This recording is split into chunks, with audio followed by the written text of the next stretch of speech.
Oh, did you hear Hello, everyone. We're here for a commentary on Back to the Future. It's finally here. I'm here with Bobby, Hey guys, how's it going? Or the for beer also. star of Ian and Bobby's epic quest to rent a movie, and uh, it's wonderful having a star of your caliber here, Bobby. Thank you, I appreciate it. You were robbed of that Oscar. Yes. I know, right? Oh. And we're also here with bluedragonfive, as you just heard. So say hello, bluedragonfive. Hello, everyone. Okay, we've been having problems here throughout this, so hopefully this one goes well. Hopefully this one actually goes up. So I just want everyone who's out there listening to this, this is going to work like a commentary, but it's also going to work as a podcast. So hopefully we'll give you enough detail throughout so you at least know what's going on in this film. And we're going to try and keep Blue Dragon 5 from rabbiting on too long. I've got my iPod here, and I'm going to put the stopwatch on. Okay. So whenever Blue Dragon 5 starts talking, I'm gonna press start, and if he goes too long, I'm going to have to cut him off. Okay. Ha ha ha. I'm serious. I've got the stopwatch out. So. Yeah. So everyone out there playing along with us, get your DVDs out, put it in the machine now. And get to timestamp 0. So pass the menu and everything. So you're matched up with us, so you can listen to this on your iPod or have your computer playing with us, talking along with you. Okay. So think of this as the alternate to the Geekvolution Back to the Future commentary. Okay. And now that's all done, get ready to press play, guys. In 3, 2, 1. Okay.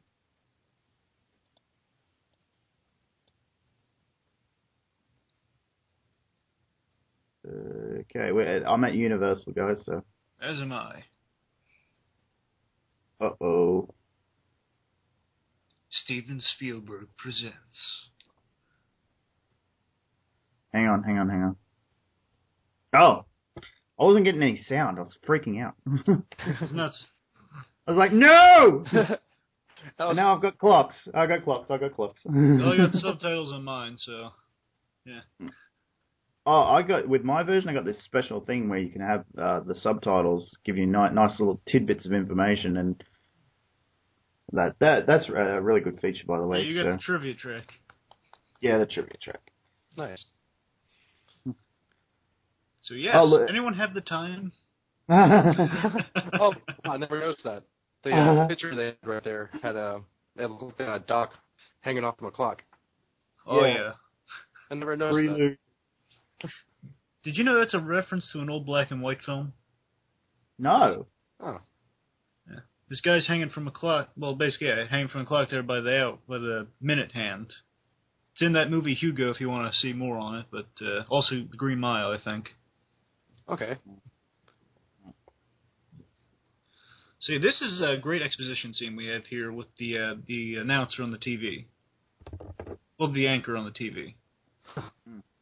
Kind of tells us what we need to know about the plot. Plutonium's involved, and we see Doc Brown's workings of his apartment, giving us an idea of his character here. Okay. Yeah.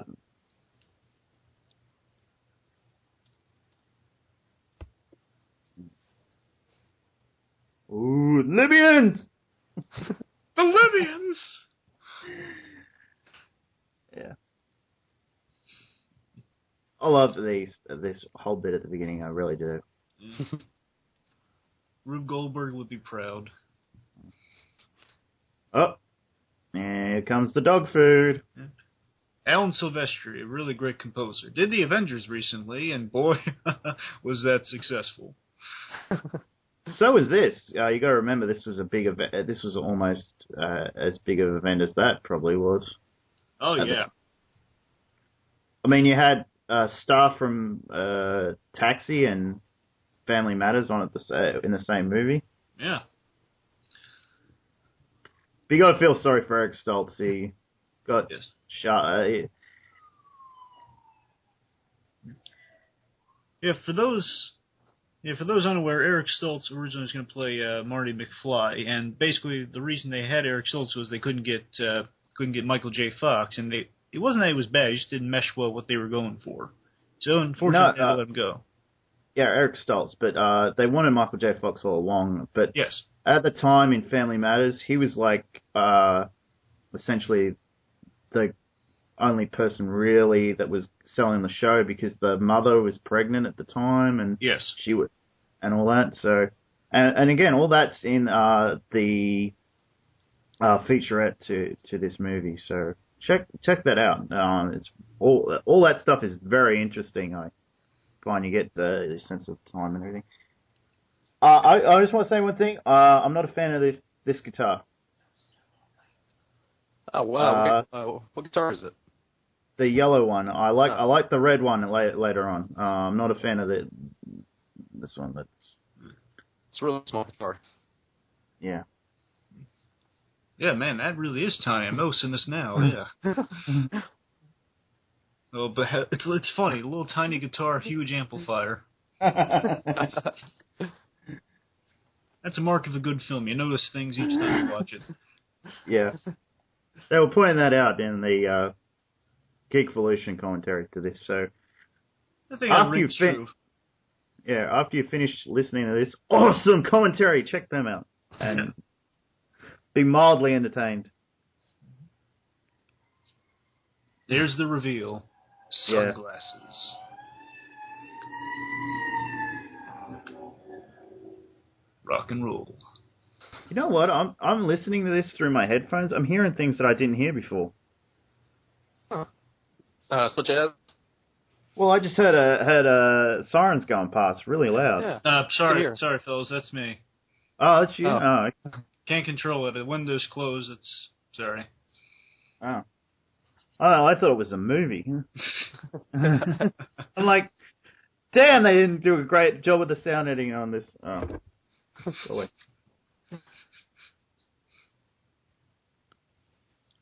All my clocks are exactly 25 minutes slow!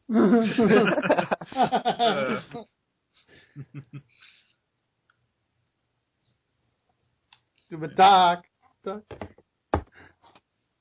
That's great. Are you saying it's 8:15? I love this song, by the way. This movie has one of the best soundtracks. Yeah. I love this sequence. I mean, 8:25, but yeah, you're right. This Huey Lewis song here, the Power of Love, and then Back in Time. Mm. And of course, you see. Sorry. I love the differences in the town because it's very similar to mine at the moment. You got all this great stuff down at the fair, but like nothing going on in the town itself. There's a stunt coordinator. Yep, got in the green hat. Huh. Yeah. Did I could be wrong on this, but I don't know if he went to Australia. For some reason, I think it might be Australia, but he had to tell some kids that, you don't want to hang on to the back of cars. Really? For some reason, I keep thinking it was in Australia, but it's been a while since I've seen the special features on that. Oh. Gives public service announcements. Yeah, kids don't hang on to the back of cars as they're going by on your skateboard. It's not a good idea. No. Ooh. Didn't that guy ever have hair? He didn't even have hair in Top Gun. His great grandfather have it in the apartment 3. Can't remember. He does. The Old West Strickland. Marshall Strickland. Look how close he gets to Marty, just right here. Yeah. This guy really doesn't know personal boundaries that well. No. This was the 80s when you get a little pushy. This is a Reagan here. Correct me if I'm wrong. Was the cane still around in the 80s, or was it not?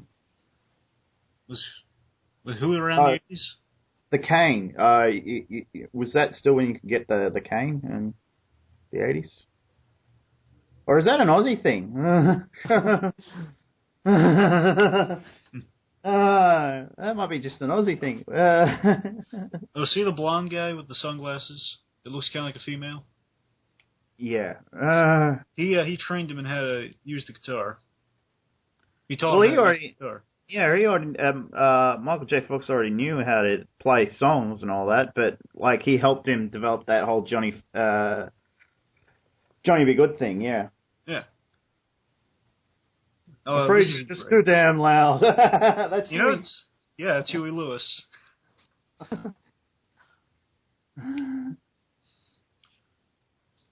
How do you guys feel about Jennifer? I actually like the first one better. Okay, Claudia Wells. That's who we got here. Not to say that they gave the last one the second one a lot to do. Well, they basically just knocked her out. And if creators have said if they knew they were going to make more movies, they wouldn't have put Jennifer in the car with them. Yeah. Yeah, I do like the first one better, Claudia Wells, better than Elizabeth Shue. Not that she's bad. She's kind of like this one better. You know, she's kind of more... Well, she has more stuff to do, more stuff to say. I guess that's the reason. Yeah. The only thing the other one does is faint. Yeah, it's like faint and say, "Oh, I love you, Marty," pretty much throughout the whole thing. Mm-hmm. And Elizabeth Shue, that name sounds familiar. So she must have gone on to do some other stuff after. Like afterwards. CSI. Oh, that's it. Okay. She was also in a movie where she was a babysitter. Okay.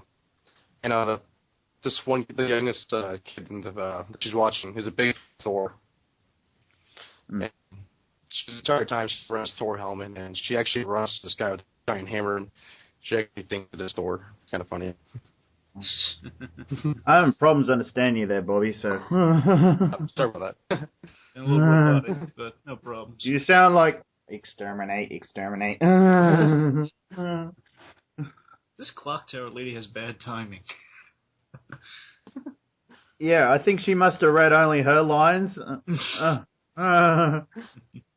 Again, this is some good exposition, though. It's how he gets the little flyer tells him. Again, this has really well put in their exposition. Integrated exposition. Yeah, they don't... it is like someone said, it is like a well-oiled machine or something. It's like a Swiss watch. And nothing in this is out of... place. Yeah, it's not... Nothing in it that needs to be cut out or anything. Like, mind you, when the Johnny Be Good thing comes up, I've got an interesting story to say. Mm-hmm. But yeah, a lot of it works like a clock. You know, all these pieces working together perfectly. You don't need any more. You don't need any less. Yeah. Okay. He's just about to get on the back of the police car now. Bad idea. And you'll notice all the films in the background here more like kind of dirty 80s films. So the neighborhood's gone downhill. Yeah. Over the years. But isn't it interesting when he comes back, it's not so gritty? Yeah, actually, they built in the Universal backlot, they built the 50s set, then they dirtied it up for the 80s stuff. No, even in this area, it's not so gritty. It's not so ghetto, for lack of a better term. Oh, by the way, I noticed this too. You notice Biff is a bit of a drinker here. Yes. But when he comes back, he's not much of a drinker. So I'm wondering if after George McFly decks him, he decides to stop drinking. Well, actually, he's still pretty much a drinker. I don't know if this really counts for anything. Like in the game, he's still dumb as ever. Just a little more of a nice guy. He still drinks beer and stuff. It wasn't like the Back to the Future game, like he still likes beer, they mentioned, so I don't... Yeah, it's just, like, as far as the films go... Yeah. I don't know. How do you guys think about how the actors look when they're trying to make them look older, their parents in Biff? It's interesting. Wait until I've got something to say about Leah Thompson when she comes up. But Crispin Glover, he looks all right. I don't like how Biff looks here. It looks more 70s than 80s. Right. But it's like, I'm especially the pants. The pants look bloody awful. As a kid, it definitely hold up a lot more when I was a kid. It seemed a lot more. I never questioned it. Now I can see it a little bit more how it doesn't work for me as well, but I think overall it's still not so bad. I think it fits the character well enough that Biff's kind of guy who wants to live in his past glory days, but he's just still kind of slowly getting there. Like he would be 50s Biff if he wanted to. He's more like kind of 70s and the 80s Biff now. Mm-hmm. It works, because being the big jock in school wants to stay that way, and he is that way through life, basically, with George McFly. That's why he hangs around him all the time.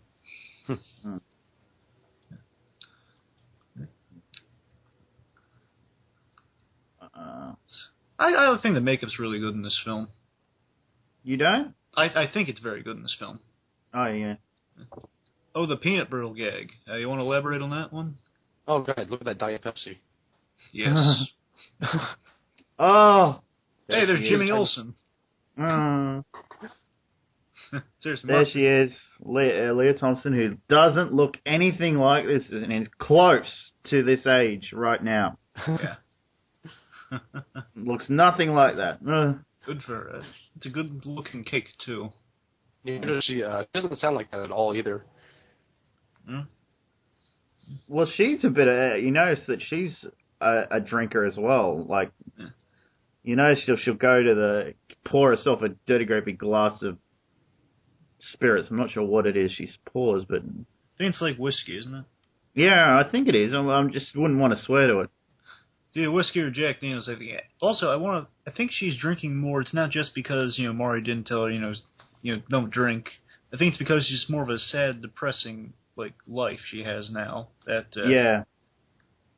Kind of like, George is such a pushover, and that's kind of led to some drinking over the years. She's kind of living this plain guy and just kind of being depressed or unfulfilled, I should say. Also, this young actress, unfortunately, has passed away playing the daughter here. Oh, sorry to hear that. Oh, again, Jimmy Olsen from the Christopher Reeve Superman films, Richard Donner and Richard Lester. He's in here. He's Mark McClure. He is Marty's brother, Joey. Oh, okay. No, and not Joey. No, Jailbird Joey. That's his brother. Yeah, yeah. No, it's vodka. It's vodka. Well, I mean, later in the past. Is it vodka in the past? No, she. I think it's scotch in the past as well. Yeah. Also, the peanut brittle gag. Originally, there was a scene showing how much more of a pushover George was, so he bought another old high school guy, pushed some his little girl was selling, and he bought like 10 boxes of it or so. He's a pushover, and that's why he's eating all the peanut brittle. Huh. You'd be surprised how silly... I'm sorry, Bobby, go ahead. This is the one part where the mom actually starts living in, her good old days where it's actually not boring old midlife. And then, she realizes, nope, still with him. Yeah. My loving husband. Oh, dear. Break out some vodka. With cake. I'll play... Oh, sorry. Sorry, guys, I'm having problems with my thing at the moment, so hang on. Okay. Alright. I can still hear it, so... Hang on. But...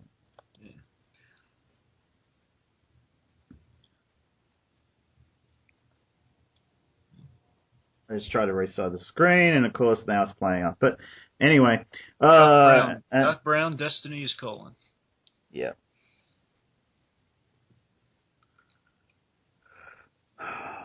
So, yeah, it should click over in a minute. That's pain in the neck. God damn computer. Did they ever I love the explain life how preserver. did they ever explain how Marty and Doc ever became close? There's a fan film that explains it. It's supposed to be pretty good. There is? Yeah. I didn't know that. Well, what's the fan film called? I have no idea. I looked it up ages ago. Oh, good. It's working now. Just as the DeLorean is about to come out, the second best time machine ever. Second best. The TARDIS is the best. I'm liking the TARDIS a bit more.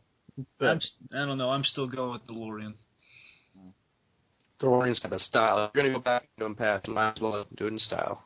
Yeah. Yeah. Oh, but there is kind of an explanation to how they met. The idea is like one day Doc's moving stuff. He says, "Hey, you want to help me? I'll give you. Want to help me out?" And basically, they chill over some free beers. You know, he gives them some beer, and they just bonded after that. That was like the creators, like they said, an assumed meeting of the two. It's not official or anything, but that's what they said when they were asked the question. So. In the commentary, it's a different explanation. It's like, essentially, well, yeah, they know each other, and it's kind of like, that they referred to some old show with and said it was that, I can't remember what it was, the fireman from something, yeah, like Fathers Knows Best or something, I'm forgetting what it was. Yeah. No, I've heard that one too. We might be thinking of the same thing for all I know, but yeah, again, it's been a while. I love the life preserver vest here. It always looks It's nice. no, it's like, and it's a weird looking thing too, because it's like essentially a vest. Yeah. For one, I used this look when I was a kid for a while. It wasn't a life preserver. I just used this little orange or red vest because I think it looks cool. It makes me look like Marty McFly. I loved this movie when I was a kid. So did I. I still love it to this day. I remember when the second. Funny thing is, I can remember when the second one was coming out, like the whole big deal about there being a hoverboard. Yeah. And I remember wanting a hoverboard, but I don't remember much about the third one coming out, which is really weird because that's actually one of my that's still one of my favorite movies. Is the third one and this one. Actually, I saw them in the wrong order when I was a kid the first time. I saw 1, then I saw 3, then I saw 1, 3, then 2. Okay. But then I watched them in the right order. This hits 88 miles per hour. You're going to see some serious shit. Bingo. You will not hear that on the Geekvolution commentary.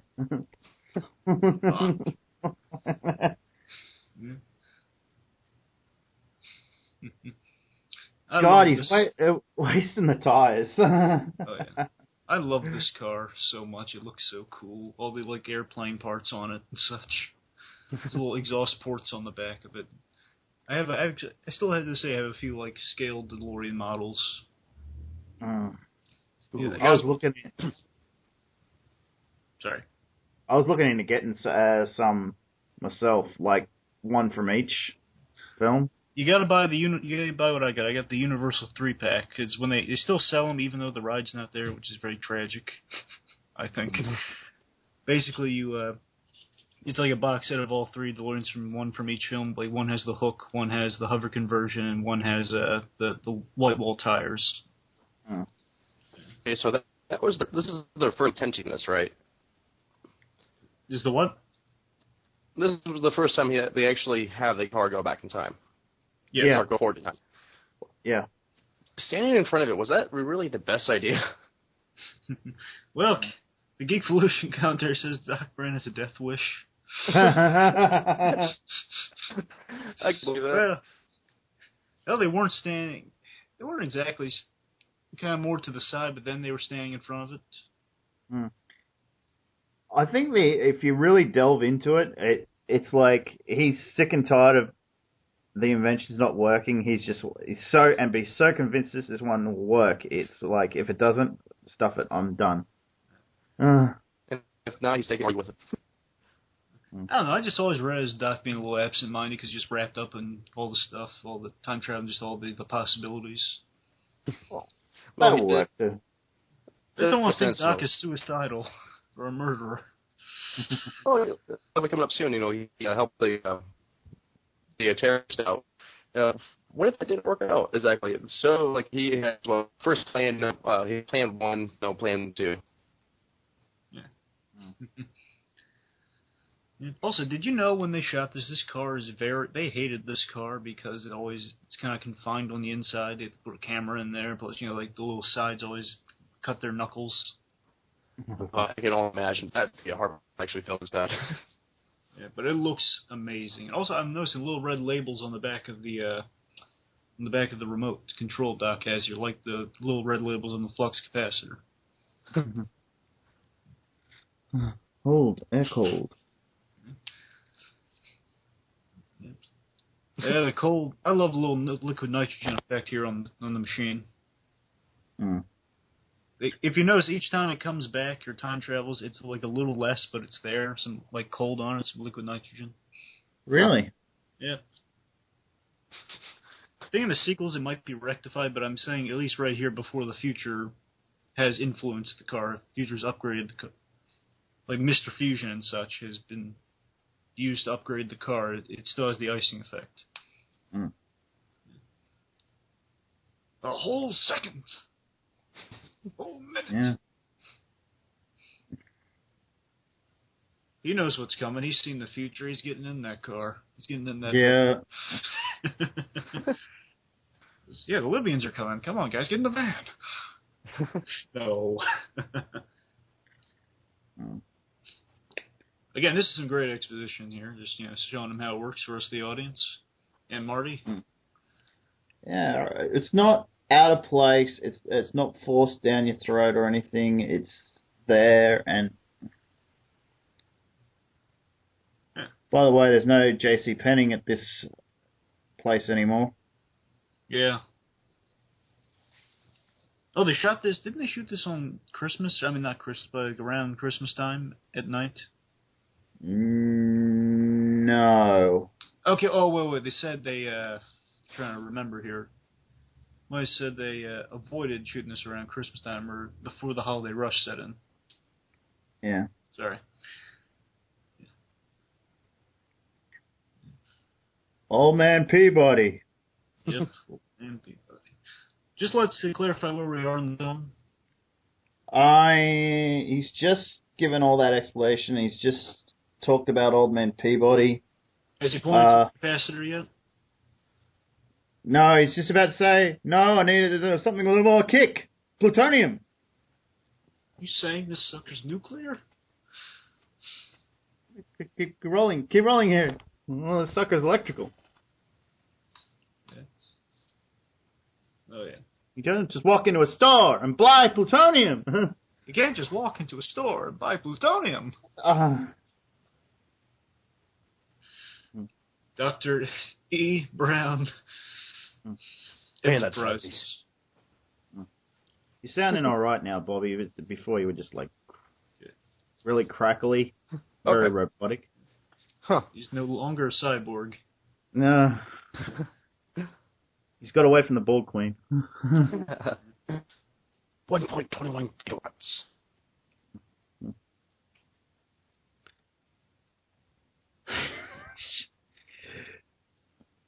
I'm glad that they did the conversion of fusion. Oh no. You still there, Bobby? Yep, still here. Okay, Blue Dragon 5's just dropped out. Let's see.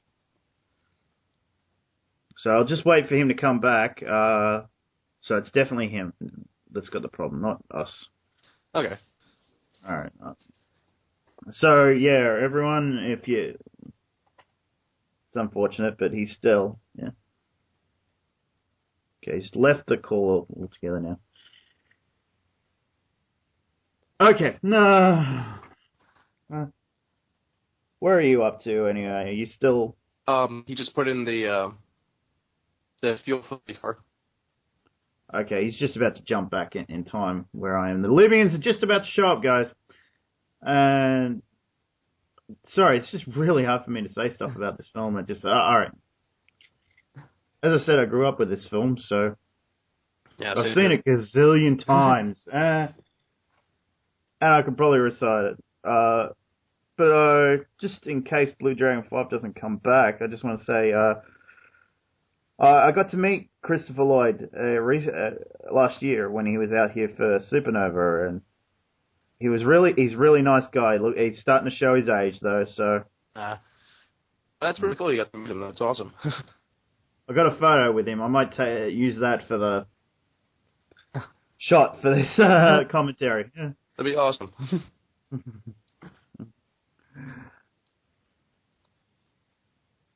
I want to know where you get some like gloves that have to go like that. Oh no. Okay. I'm back. He's back. Hey. From the future. Whoa. Yeah, it was definitely you that was playing up, by the way, so. Oh, so the Libyans right attacking, or what happened? Yeah, the Libyans are attacking. He's just... he's about to jump in... he's about to have the gun lock up at the most convenient time. Yep. Cheap American guns. Again, gun, just put that right towards his face. Yep. I guess it's either the gun locks up or it's the end of the movie. Yep. Well, it's heavy. They just killed my friend. If only all terrorists drove around in vans, it'd be easier to spot them out. Blue vans. Yeah.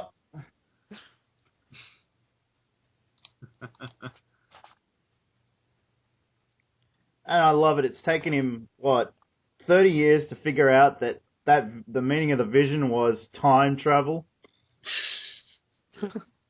Well, you sure took him that long to realize it was time travel, or I thought he was working on it until up to that point. Well, no, you see it. I reckon that's where the first idea was, like, with the flux capacitor. I know that. Yeah, the idea with the flux capacitor was actually telepathy first, because he's wearing that giant head thing. I love the geekvolution reasoning because it never occurred to me that the flux capacitor came from flush. What? They said the name flux capacitor came from the word flush because he saw that he was in the bathroom where he fell. Okay. So flush capacitor, flux capacitor. Uh-huh. I don't know. Either way, I think it's fun. Yeah. Ah. Has he hit 88 yet for you guys? Yeah, he's already hit 88. He's just crashed into the barn. Okay. So we're about to get the alien joke. Oh yeah, I love the comic joke, comic gag. Did you hear the original title for this? Yes. That the studio wanted. Oh yeah. Did you hear about that, Bobby? Oh. What was it? The Alien from Mars? Space Zombies from Mars or something?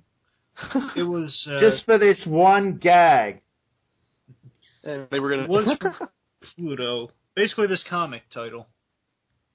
Yeah. That was the whole bit. The reasoning behind it. Because of this comic title, that was the only reason. But you know how they got out of naming the movie this? Yeah, they had Steven Spielberg send it away as the joke.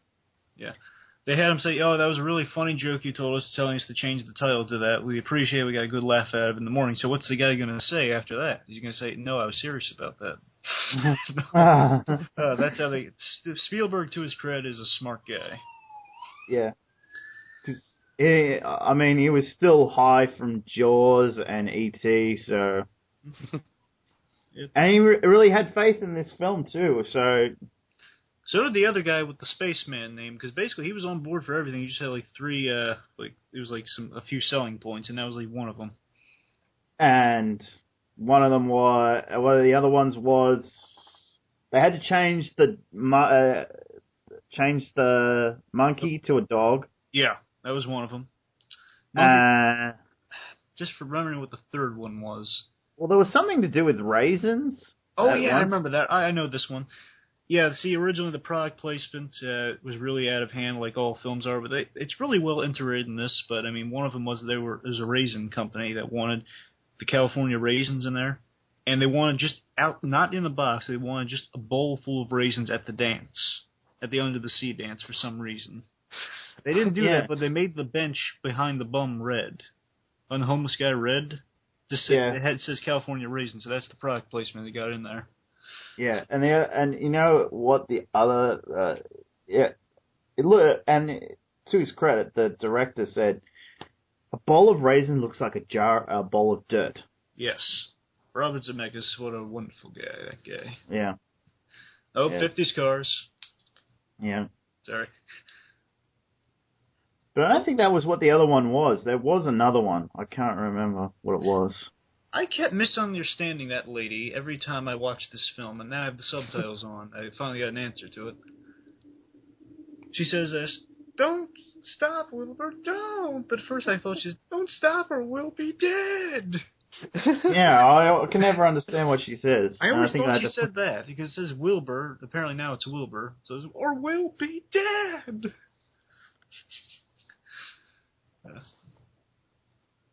Lions Estate. This is Marty's eventual home. Yeah. It's crazy how much the town expands. Cause it's like 2 miles out that estate place is. So. Yeah. Oh, and there's Ronald Reagan. Yes. Who was president at the time. Mm-hmm. The actor. I think the other change was the name to the girlfriend or one of the women characters. I think it was. Well. Yeah, and they changed the name to. Oh yeah, you're right. It was they changed the the name's Lorraine, but I mean the. Oh yeah. And yeah. There's like thought it begin with an M or something. Yeah, it was Peg or something they were going to call it. Yeah. But I like the name change, by the way. I love Mr. Sandman, the song playing here. You know what? It sounds so gay now. How does it sound gay? It doesn't sound gay to me. It's a guy singing, and he says, "Mr. Sandman, bring me a treat." People are just looking for an excuse these days. Well, I'm just looking at this as a clean song. Like, I'm just saying, what's so wrong with just having... I love the 50s and the 90s. Those are my 2 decades. And I love the 50s a lot. So I'm just saying, And I love that shot where he's just walking in Times Square. Well, not Times Square. He's walking in, like, the cities, the Hill Valley Square. You know? This whole thing is the Universal Backlot, and I love this setting. Really do. You'll notice Red Thomas, he's the bum. Oh, is he? Yeah, the candidate here is the bum on the bench. Okay. Weird. Yep. Re-elect. Okay, they're not insinuating anything in there at all. Public telephone. Good sign. And there's Biff's car. Wait, looks like Biff's car. Yeah, it's out the front, yeah.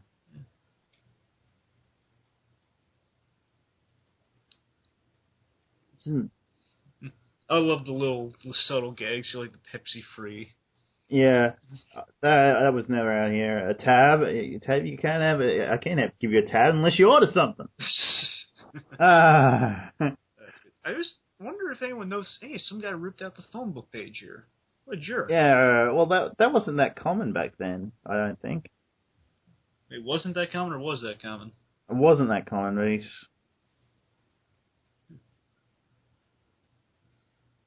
I'm surprised he just didn't ask for a piece of paper to write down the address. Yeah, like use a napkin or something, I don't know. Yeah. Pepsi, pal, you gotta pay for it! Yeah.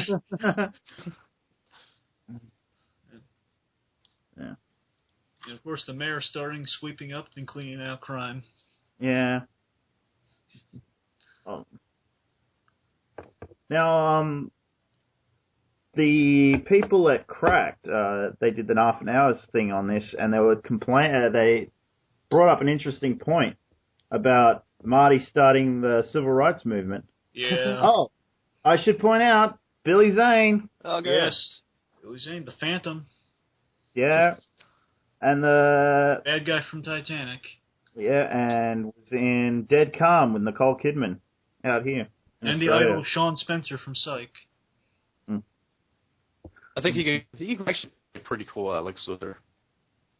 Who, See it. Billy Zane? Yeah, I can see him playing Lex Luthor, playing it pretty good. Wow. Do you think he would shave his head? Yeah, if he would shave his head,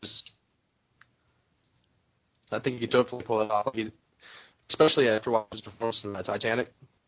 Yeah. He's a very Lex Luthor type of character. Oh, this guy was just looking at him. I saw the test footage of this with Eric Stoltz just looking at him. Yeah, I haven't seen much of the test footage. Do you think it would have worked with him? No, it works perfect. This film hinges on if you like Marty McFly or not, and I think it wouldn't have worked with Eric Stoltz, but I'm saying he's not a bad actor. I'm just saying he just doesn't mesh well. I'm saying I don't think he could carry the film as well as Michael J. Fox does. Yeah. Because, I mean, Michael J. Fox, he's the spine of this film. Without him, he's just a bunch of we have a lot of good players in this, and he's the head guy.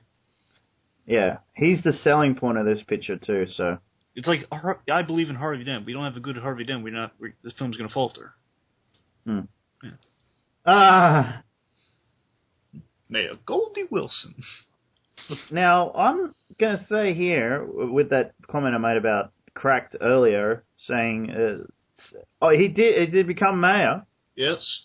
Yeah. So obviously it wasn't necessarily Marty starting it. It's just. Maybe just... No, Marty gave him the idea. Yeah, Marty gave him the idea, but maybe not originally. Because as he said, that's right, he's going to be mayor. He wasn't thinking about being mayor at all until he said it. Well, see, like one of the first few scenes, you actually see the posters. It's actually running mayor, so... So... Well, I mean, he did eventually become mayor, so Marty didn't really... Marty just sped up the inspiration, I guess. Well, originally he was doing his own, and then Marty took credit for it, basically. He didn't take credit for it, but then he jumped in, and technically now it is Marty's fault for him to do it. This is Michael J. Fox doing the stunt here and the head slam on the ground. He's a peeping Tom. Of course he is. Hey, wait a minute. Wait, who are you? He just runs away. Oh. I hit another one. How many kids does he hit?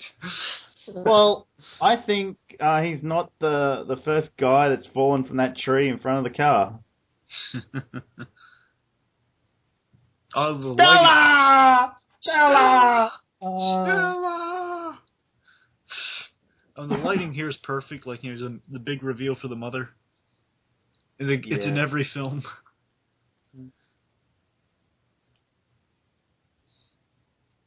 Oh, yeah, I dreamed I went back in time, and Doc had this crazy idea for a time machine.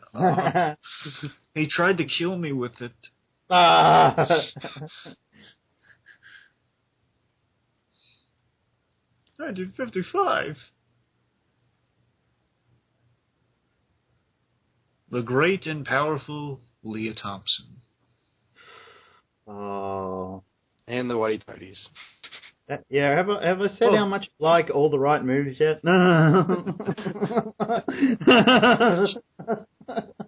Yeah. Just one scene. Yeah. Yeah. She's never seen purple underwear, Calvin. Where are his how did his pants come off? Well, I think we all know. I think the real reason is why. There is nothing. It's a head wound. Yeah, why are his pants? Where are my pants? We know she's kind of a horn dog. Not to say if it were me, I wouldn't mind if she took my pants off. I think it's good that it doesn't end up like Futurama. God. He's completely weirded out by this. Yeah. Yeah, because originally when this film was going to be dirtier. I mean, no, the creators, it was meant, sorry, I misphrased that. I mean, the series, it was at a time where either the film could be, they were trying to pitch it to Disney. It was either going to be too dirty or not dirty enough to be in theaters. Yeah, it's really weird. Yeah. I don't know, did you notice that she looks back at him after the sheet falls or whatever? Yeah. Oh, I got a comment about this. Her dad. Yeah? He's got to learn to keep it in his pants. Because she's pregnant. There's the mother and like four other kids. Well, it's 5 kids in total.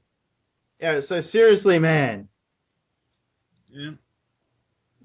Well, one's wearing the Davy Crockett hat, because that was big in the 50s for kids. Ask the Bee, he'll tell you. I wouldn't feel right without pointing out the kid from the Wonder Years in this part. Yep. Is now a big-time producer or something. Give me a name. Yeah, he's working with Eric Bischoff in wrestling. So for all my wrestling followers out there, I just thought I'd mention it. Yeah. But yeah, seriously, the father needs to learn to keep it in his pants. I love the 2 TV gag. Yeah. As a kid, I was wondering, wait, how does that make him rich? Yeah. How is this? Oh yeah, I just saw this. It's a rerun. What's a rerun? This is brand new. Yeah. His mom just gave him the creep look. Oh, God. Yeah, God, she wants him so bad, and that's scary. It's like Star Wars. Only it's a sister, it's a mother, not a sister. And she kind of has that moment too. Yeah. I remember in Family Guy, Star Wars, Empire Strikes, something Dark Side of the Empire Strikes Back. They had a gag they took out. It's like when I kiss you, it's like I'm kissing my brother. Oh yeah, that's natural. I mean, I grew up on a farm. That was the original gag. They took it out for some reason. That would have been hilarious. The blending of 2 giants. Probably Fox wouldn't let him do it on TV. Yeah. I'm saying just referencing Back to the Future. Oh, and of course who's John F. Kennedy? Well, wasn't he in any office at the time? Because it was like only. There was Resident, and then next was. Yeah, I know. I'm just saying. Wasn't he in like? Well, it was more the '60s is when Kennedy was around. Yeah, I know he still wasn't president, but wouldn't he be in congressman or something at the time? Well, whatever it was, apparently it wasn't important. Yeah. Yeah. Of course, I do like, just again, the thing about time travel here, you get to see the building. Oh, this is an old gamble house, by the way, for Doc Brown's place. This is what? The building that is Doc Brown's mansion was originally this gamble house. You have a place where you guys go to gamble. Yeah, not kind of nail on the head there, but yeah. They couldn't film inside it, though. They go up to this door and everything on the inside that's a different set, but the exterior is this gamble house. Okay. So I mean, it's like a kind of a hush, not. They were nice enough guys. After they saw the first movie, they let them into the gamble house for the 3rd film. Okay. But yeah, it's basically it's like not per se legal to be in there, or at least not a safe place to be inside. But they liked them, so they let them in for 3. Yeah, because it's not. Yeah. Not they were bad guys, but it's just like. No. Yeah. Anyway, so yeah, we're missing the mind hat. Yeah. Yeah, but it's not. I think it's like if this is the first thing he did, it's obvious the first place to go. Yeah, exactly. I'm already thinking logically. No. I'm thinking of Doc Brown with it. With this first, if this is the first thing he's done after he's had that hit on the head, that's probably where I'd go too. Maybe it's telepathy, something or something. But I'm not sure. This damn thing doesn't work at all. Yeah. I love the design of this little hat he's wearing. And the time machine you invented. Well, I haven't invented any time machine. So chilled about it.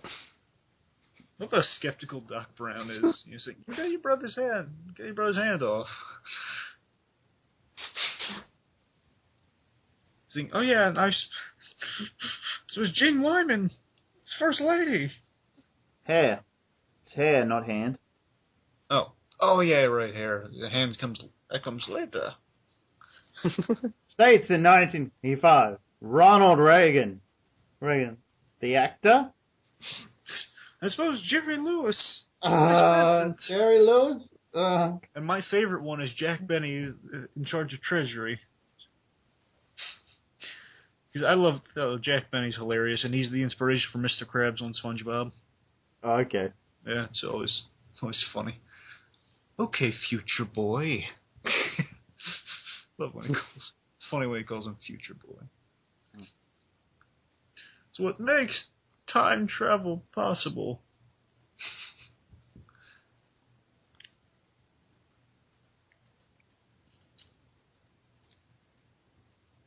The sequence I like to call the horror movie sequence, because everything's like... When I was a kid, I thought this was a graveyard at first. Yeah. Probably call it the graveyard sequence, because, yeah. I was thinking, so he hid it behind that billboard and he moved it down to a cemetery? It looks all spooky and foggy.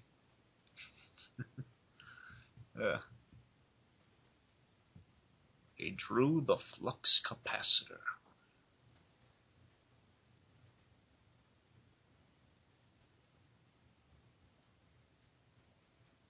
It works! I finally invented something that works! It works!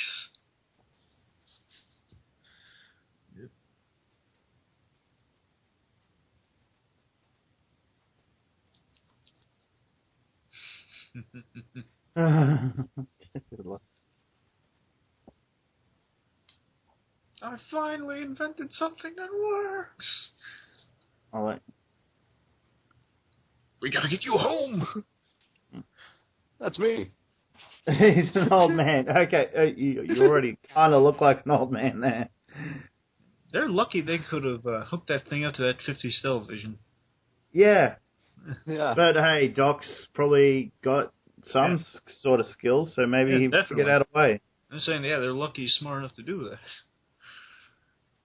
He's more amazed by the camera than he is anything else.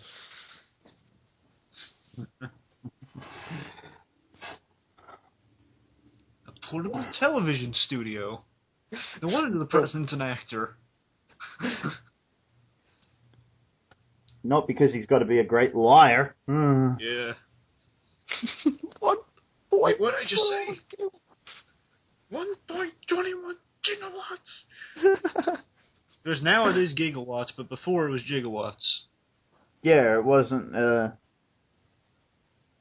like a new form of measurement at the time? Yeah, well, it was like it was being named, and they were wondering if it was supposed to be pronounced gigawatts, but at the time it was gigawatts. But, they changed it over time. It was like right after the film was turned to gigawatts, and they felt stupid, and they said, "Oh, we just can't wait."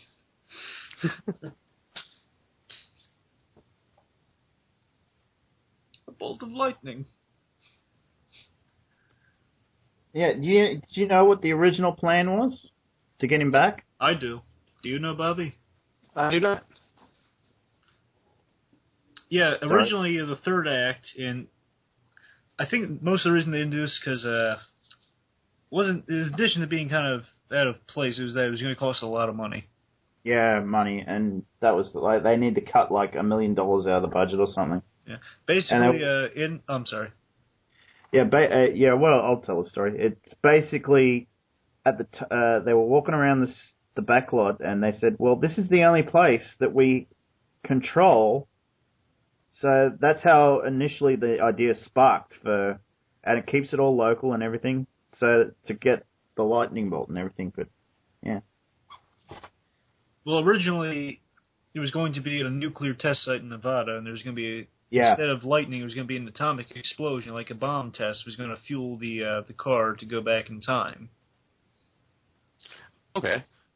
That would have been interesting. Yeah.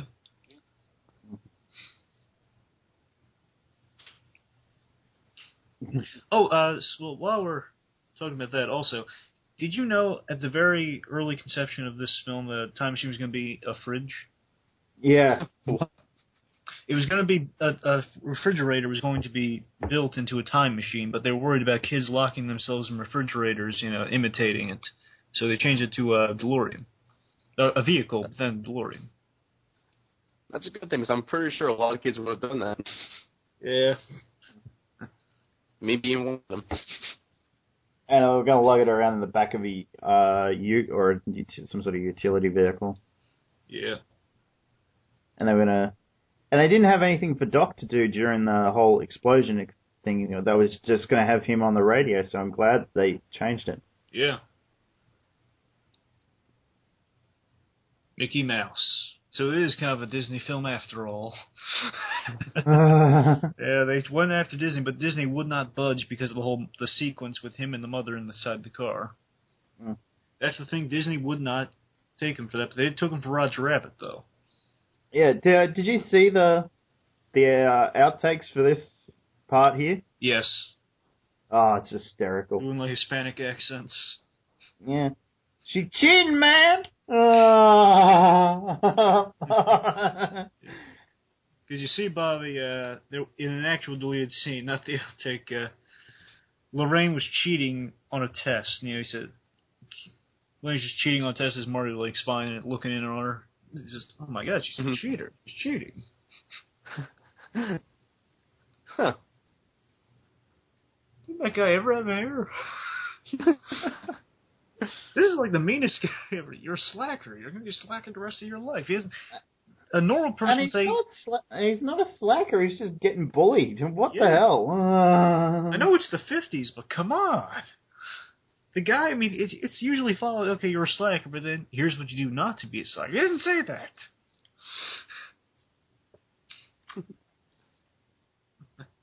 By the way, the two other girls in this scene, pretty good looking as well.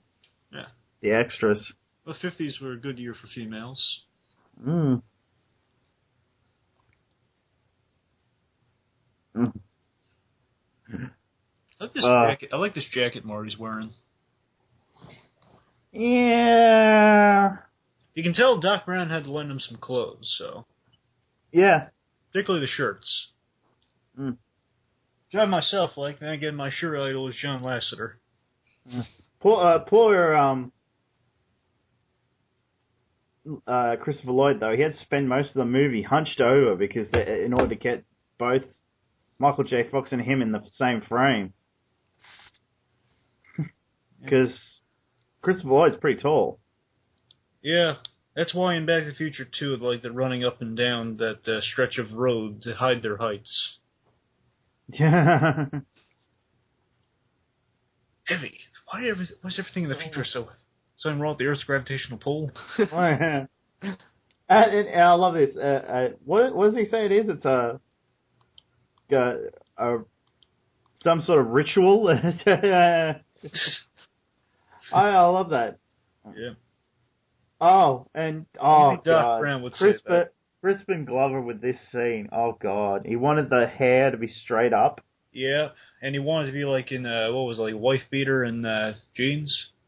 Yeah, and oh God, I was like, why? See, Crispin Glover, he in this film he's great. However, the guy is a little eccentric, and that kind of bit him in the butt for Back to the Future 2 and the Future. He kind of had this self-importance about him. He had just a lot of extreme ideas. Yeah. I think he has kind of a problem taking direction, but he can pull it off when he does. Yeah. He kind of reminded me. He kind of reminds me of the Matt Smith at the moment in this scene. Yeah. he always has his hair hanging down. You know, he's always fixing it. Kind of reminds me of a little bit of Ed Wood. But you know, there's always remember that when I was a kid. I think, yeah, that's always the thing is his hair. He's always fixing his hair. That little strand hanging down. Mm. It's a strange cat. I really do genuinely like this moment here when, you know, basically he echoes what Marty said earlier, you know, about I'm afraid of rejection. I just don't think I can. I don't let anyone read my stories. I don't think I can take that kind of rejection. Oh my God! No one does anything. It's ridiculous. Yep. Get your meat hooks. It basically is an attempted rapist. Yeah, I'm glad they kind of dialed that back. Oh, hey, Bobby, sorry for keeping you out of the conversation here. Feel free. Yeah. Okay, let's go. Look at this guy. Just gives come on, man. Okay, since you're new here, I'm going to cut you a break. Why don't you make like a tree and get out of here? This guy's awesome, Tom Wilkinson.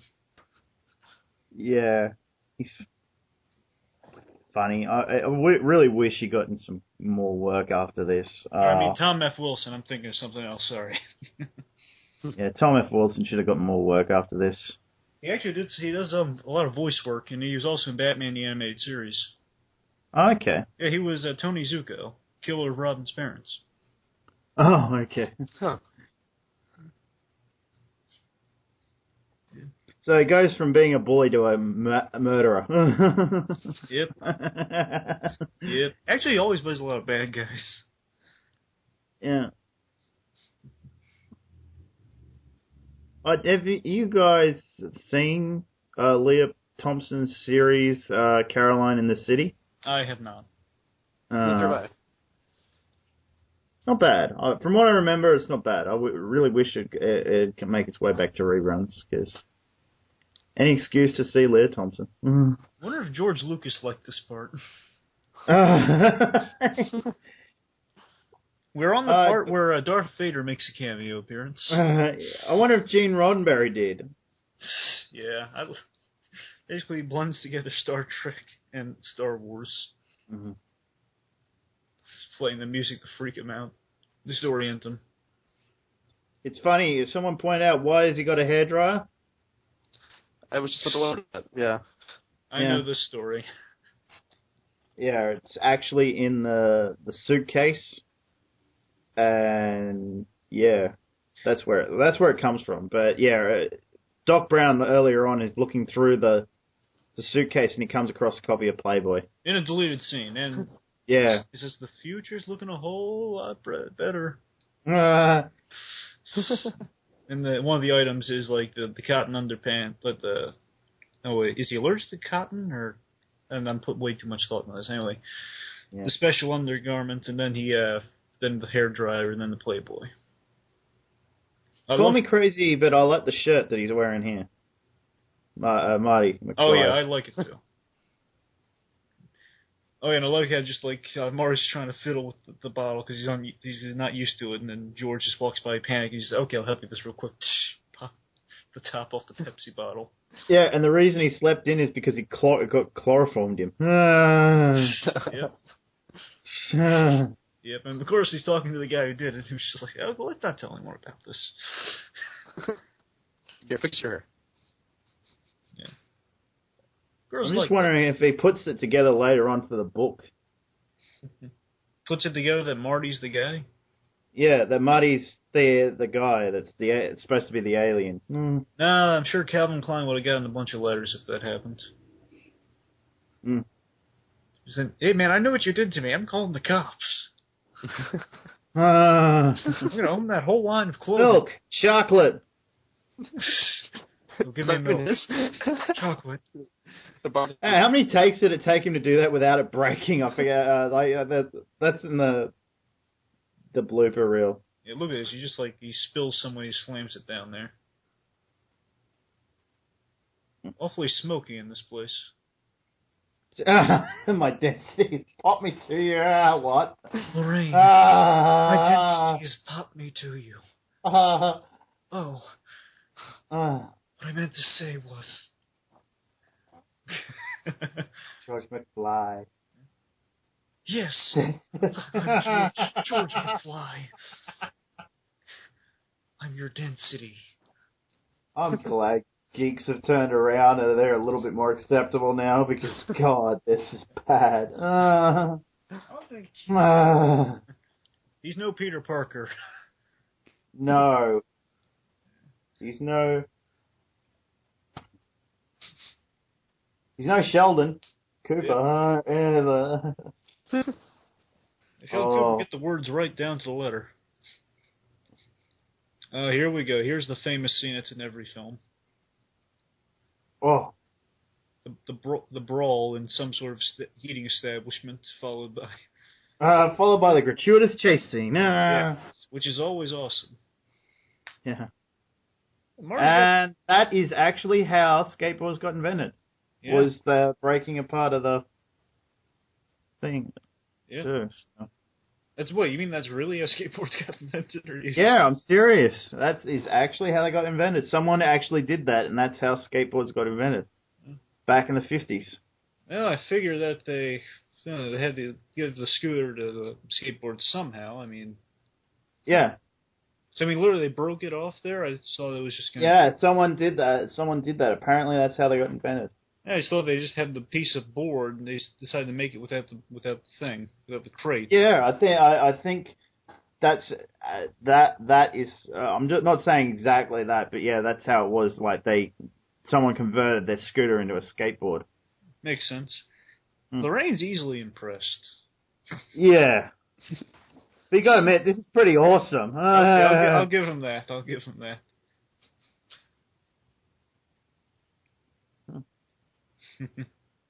Oh yeah, this chase is just the best. So apparently Biff's going to run over this lady here. Yeah. If he didn't get out of the way. Okay. No charges for attempted murder or anything. Reckless driving. Literally. I always say that. These guys are playing rough. They run beer bottles at them. I love it. They go shit, and I go literally. And these guys are in deep shit. This is a great joke here. It's D. Jones, and like in the Back to the Future 3, it's A. Jones in the past in the Old West. It'd be funny if he's like Z. Jones if they had the manure gag in the future. They don't. I don't know.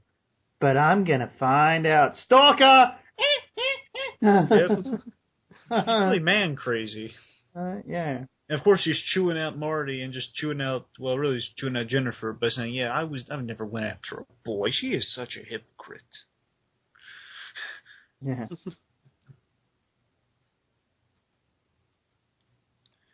I like this bit here. Doc's like listening to the, run for it, Marty's kind of curious, saying, oh, what does he mean by that? What's happening next? Yeah. I always like this.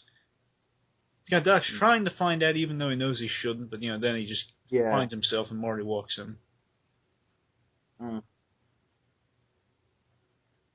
This writes off a fascinating device, this video camera. Yeah. But here we go. We got the scene that's in all... No, it's not in all three. It's in the first and the last one. It's in 3. It's in 3, but not 2. Well, I guess... I was going to say, do we get with the chalkboard, but I guess not. The chalkboard counts, but, Yeah. I love all these, see these ketchup bottles and stuff painted white. Is that what it is? Yeah, ketchup bottles and salt shakers to make the city. Oh, okay. He said, forgive the cruelty of this model. Yeah. Still looks pretty impressive from what I'm saying. It's like, damn, man, yeah, you did a lot of work, huh? Yeah.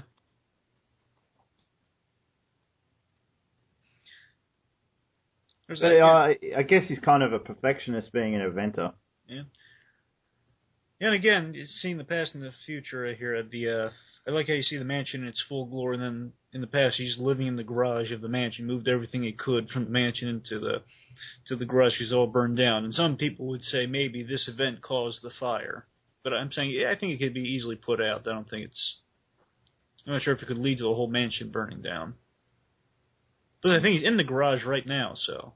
Yeah, so why would it? See where it's coming from with that statement. But yeah, I'm saying Doc Brown's probably gotten reckless. Mm. Let's see, but just, how much money he probably spent on just investing inside investing the time machine. Probably spent a lot of the money. Yeah. Had to probably scale back. I wonder how his family made the money. Well, they're scientists and inventors, so I mean. No, just him. I think he's kind of the outcast. No, I don't know. I'm just saying what gave him all the money? The fire.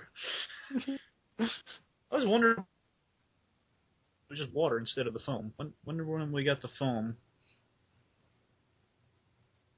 Well, his family is German. They mentioned that in the third one. Yeah. So. Like the fire extinguisher, it's like it just has water in it instead of foam. I wonder when we got the foam in year-wise, like 70s? Maybe. Oh, I followed you. I'm a stalker. Hi, Cat Marty. It's the only time she actually tries.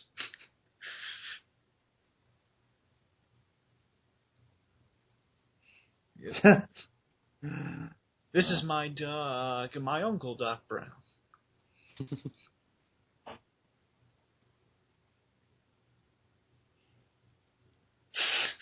Doc's look here, saying, "What are you doing bringing her here?" Oh, yeah. It's crazy. Doc, Christopher Lloyd's reactions here are priceless. Yeah. That's your mum? God. It's Eloise. Just casually walking.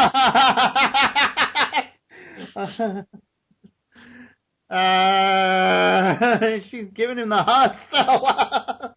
Oh yeah, she's just inching towards it. Look at Doc right here. The look that they give to each other, saying, "She is crazy, and for you."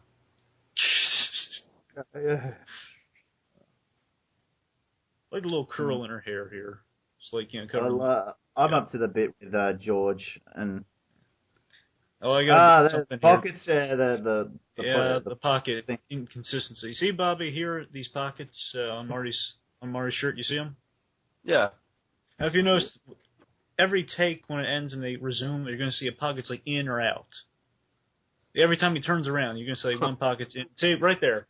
One pocket, the left pocket's in, the right one's out. I'm a little ahead of you guys, obviously. Still, I don't know. Now they're both out from what I'm saying now. Turns around.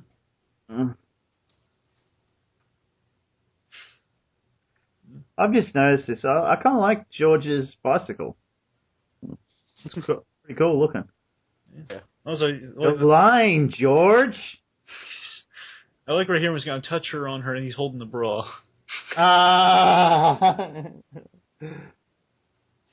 Should I really swear?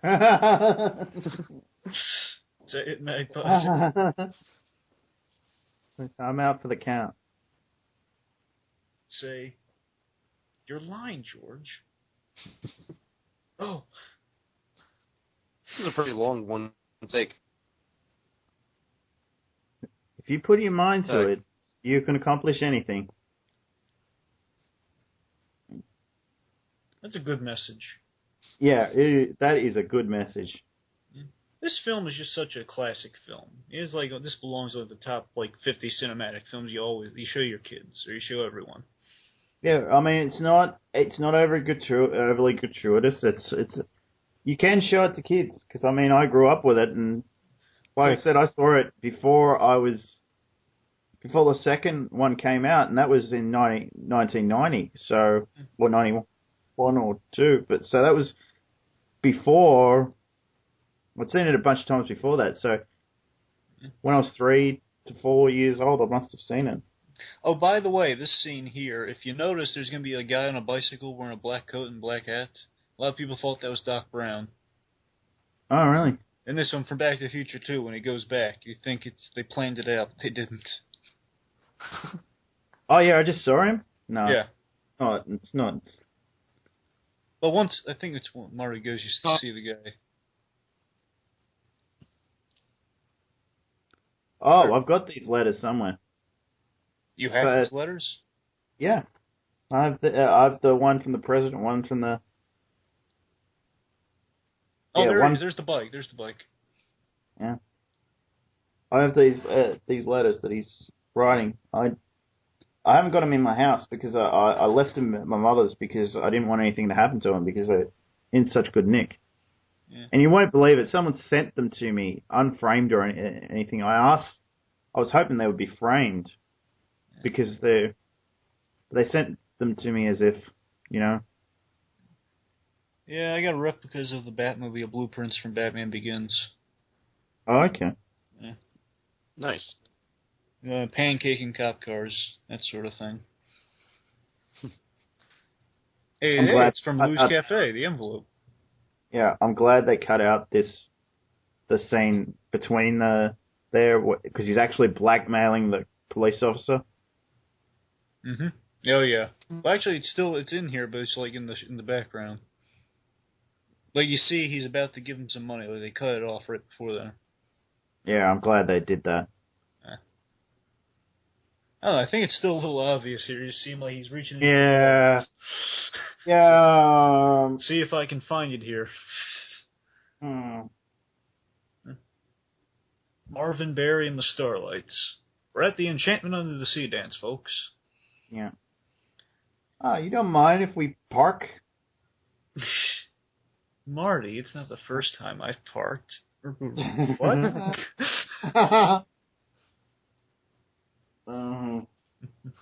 It's where he finds out how much of, loose cannon his mom was. Yeah. Yeah. I like how George is dressed here. That was Bob Gale's idea, was to have the mother be a complete slut.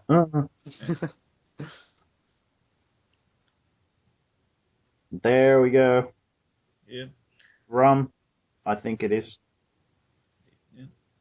And they replaced it with actual alcohol, which is kind of sad because actually at the time Michael J. Fox was a borderline alcoholic. Yeah. You actually have a scene where he spits it out because he was surprised by it. I mean, not like this, but I'm saying yeah. Right here, this is the fake one, though. I mean, before they switched it out just as a gag, it's on the bloopers. Yeah. Which is kind of sad in retrospect, as you mentioned. Yeah, because he was, I don't think anyone knew, but he was actually...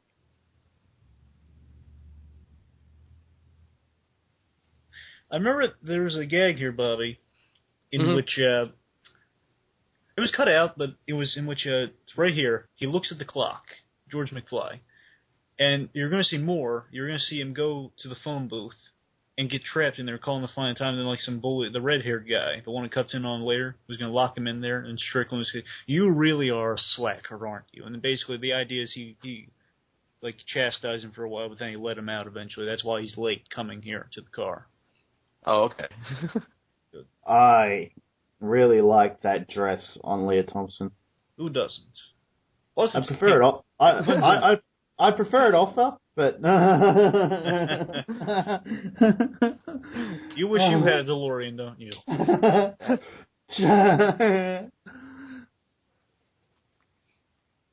Oh,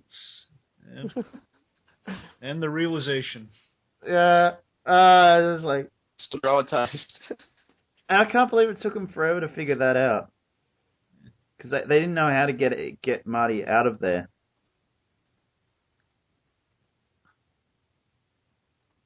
Do you guys ever see the Cracked video where they made fun of this? Or was it College Humor? Yeah. Going back to time, he started having threesomes with himself and his mom, and then it was being this giant orgy with himself and his mom. It's like, Marty, you had sex with your mother? You had sex with your mother and yourself? Yeah, Blue Dragon 5's gone again.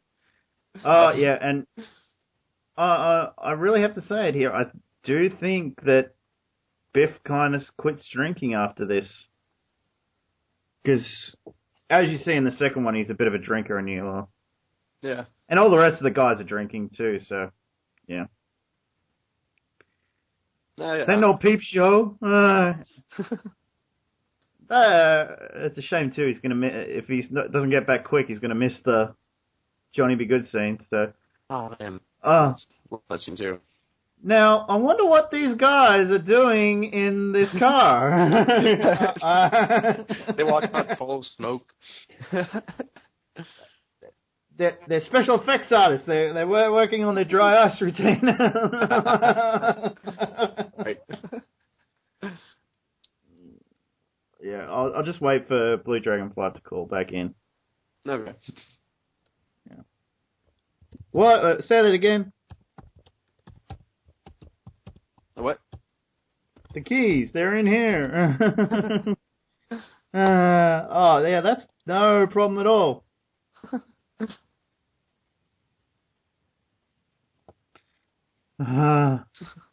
Hey, you get your... Oh god, it's not him.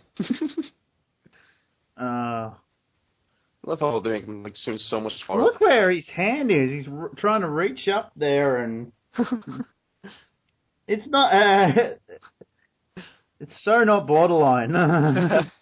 It's full on. You leave her alone. That's lie.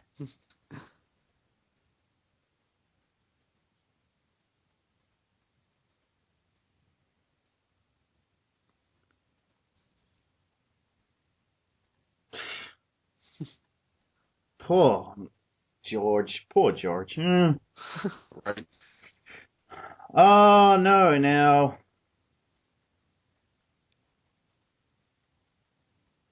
Run as fast as you can, Marty. He shoves her down. This guy's a real jerk. And, yeah, I agree with him. How are they friends with him after all this? Right. Like, yeah. He must do like a complete 180. Oh, here's the dramatic moment, the real building moment. You know, he's like back there, pushes Lorraine, the music's swelling, and then just that left hook out of nowhere. He's already decked him at where I'm up to, so. Oh, yeah, it's just, I love that moment right there. It's just that building tension right there, and like the slow-mo, everything goes slow-mo. Like, I just point out, how were they friends with this guy after all he does in this film? Well, I mean, this doesn't happen in time, remember? He was just the jerk to him, made him do all his schoolwork. This is Marty's doing here. Yeah. Oh, that woman looks weird. That's standing behind Marty and is wearing like some sort of fur, and the other guy looks like a student. So it's I always thought there was something implied there. There was a teacher-student relationship there. Yeah. I like the little framing of the picture, which just says 84. So that's all you need to know. Okay, the years there. That's the identifying mark, even though like half of her's gone. The sister in the picture. Over. Unless you know anyone that can play the guitar. Yeah. Oh, snap. I love this guitar. I really, like, if I ever learn how to play the guitar, I'd love to learn it on that. No, that's a beautiful guitar. Oh, yeah. Angel. Okay, I just want to point something out here. Originally, they were going to cut the Johnny Be Good scene. Really? Yeah. And it's really interesting because there was a scene similar to that in a movie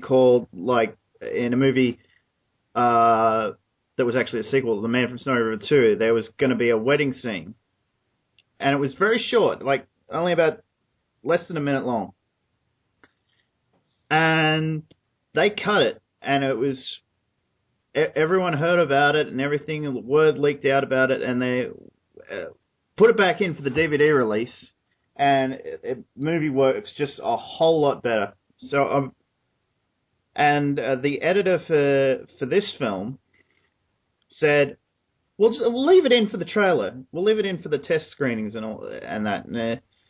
And Bob Gale said that was glad he talked me into it, because it's it gets to you. If you're really cutting down those films, sometimes you got to keep those little insignificant scenes, because it's the one scene where the movie stops. Two things. One, why is that redheaded guy laughing maniacally? And two, I think Marty needs a hand. That's why no one likes heads. Yeah. This time it really didn't bother me that the hand it doesn't really look out of place. No, the hand looks fine. As an effect, I'm just saying, yeah, Marty needs a hand, so why don't you give my hand? Yeah. But yeah, also I love that orchestral swell. Like once the kiss happens, like everything's fine. Da da da da da.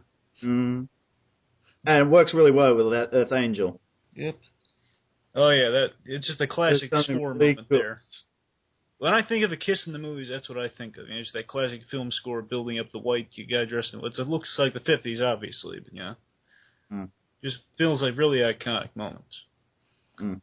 Also, just real quickly, just again, that, you see just like the building, he doesn't hit Biff until, like, Leah Thompson's until Lorraine's in danger. Or, like, she's being thrown around. That's what really bothers him. Then he just decks him. Yeah. It's low when the bad guys get what's coming to them. Just that comeuppance. I loved this scene as a kid. Oh, I loved it. Johnny be good. Yeah, Johnny be good. Can you imagine Michael J. Fox actually sang it? Oh my God, this guy sounds so different now.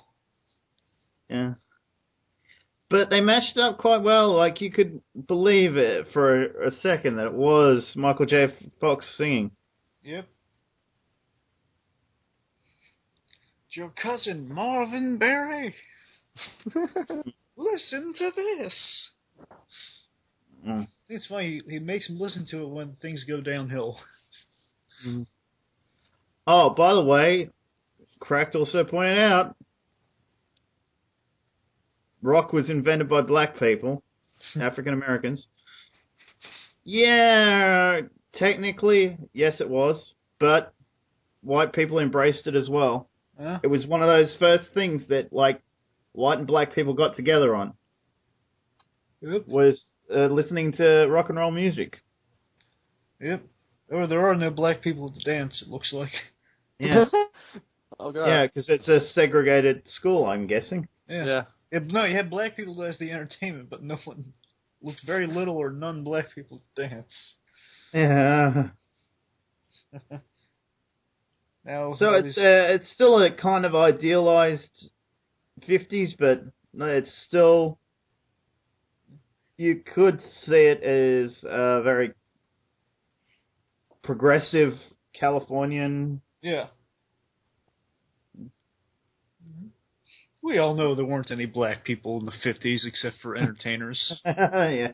Like Nat King Cole, who we saw in the window shop. Yeah. Where did the Pepsi go? Did they drink it all? Yep. Kicking over the amplifier. He's just getting overconfident. Oops. So I love that little wordplay, but your kids, you're gonna. It's a newie where I come. It's an oldie where I come from. Yeah. They're always giving him that look. What? What is that? Oh, there, the Academy Award-winning movie of 1955, Marty. No, that's true. Best Picture was a movie called Marty. Yeah. Someone asked if that was part of the plan of naming the character, and they said no. It was not. Happy coincidence, because they didn't even know it until they did that commentary. Yep.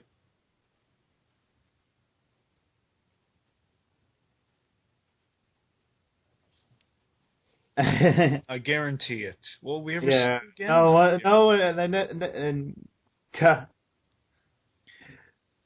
They never click on that, hey, Marty kind of looks like that guy we knew back in high school. Did you sleep with him? I know you took his pants off. why are my pants off? So if I wake up, my pants are off. I love a good Joker Blogs reference. If I wake up, my pants are off. Advertisement. Michael J. Fox was next guest on Milan Jeff Dick's No Pants podcast. Okay, I think that's enough no pants talk. Damn. No. Now this is how you should end Epic Quest 2. You got no concept of time? Yep. Change, you think I'm going back in that suit? Ian, change. Yeah, Ian should almost sleep with his mother. Oh god. Well, I meant the whole clock tower sequence. That's what I meant. No, but for no apparent reason, Ian should almost sleep with his mother. No, it should be he should find out that the red-headed girl in Epic Quest was his mother. And she called him back. So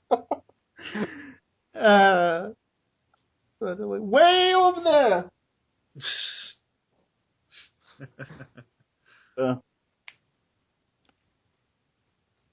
Did you hear the other person that they wanted to play Doc Brown? Oh, no, who did they want? They wanted, oh god, he was in Third Rock from the Sun. It was the... Well, it wasn't Joseph Gordon-Levitt, we know that. No. What's his name? Because I think he would have worked out just as well. Oh, God. Oh. Okay, I gotta wiki it. Doctor? Sorry, you're still breaking up, Bobby. I don't know what it is. No, he's talking to us from the future. Oh, that's it. Isn't that right, Bobby? See, at this point in the future, Epic Quest 2 has already been made. Epic Quest that saved the multiverse. Okay. God, I'm gonna be John Lithgow. Yes. Lord Farquaad from the Shrek film. Yeah, they were gonna have him, but Christopher Lloyd became available, and it's amazing how things work out. Yep. But I think he would have given just as good of a performance. Yeah, I think he could pull it off too. I like this. Sorry. There goes the tree. Yep. Yeah, that was a great moment where, Marty's like getting out of the car saying, "Listen, Doc, you have to read this. I don't want anything to happen to you." Mm. And of course, every time he's like trying to say, "Just in case," he basically, I'm not listening, then the thunder's crashing, then the lightning's going off. "Doc, on the night I go back!" What? They just had poor luck. But he gets it in the end, so no problems. I don't know if you guys have seen these, but apparently, like a lot of people have put DeLoreans into the Grand Theft Auto games as well, and really? Some of them really work out well. Someone did the third one really well. They had the diesel engine push the car up to 88 miles per hour. Yeah. Actually, they're actually making DeLoreans now, but the problem is they're electric and really pricey. Yeah, I'd still buy one. Yeah. Just to see what happens when I get it up to 88 miles per hour. Yeah.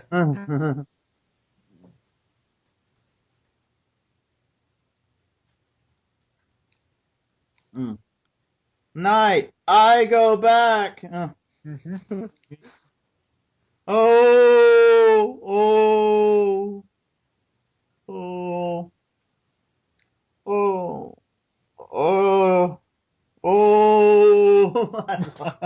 Just kidding, that bell was really murder on the eardrums. Oh, God. It's been 4 minutes. Yep. Doc Brown's role is really great right here. You know that he's like the only hope to save the day, in which he has to plug in the go through all this to plug in the extension cord. Yeah.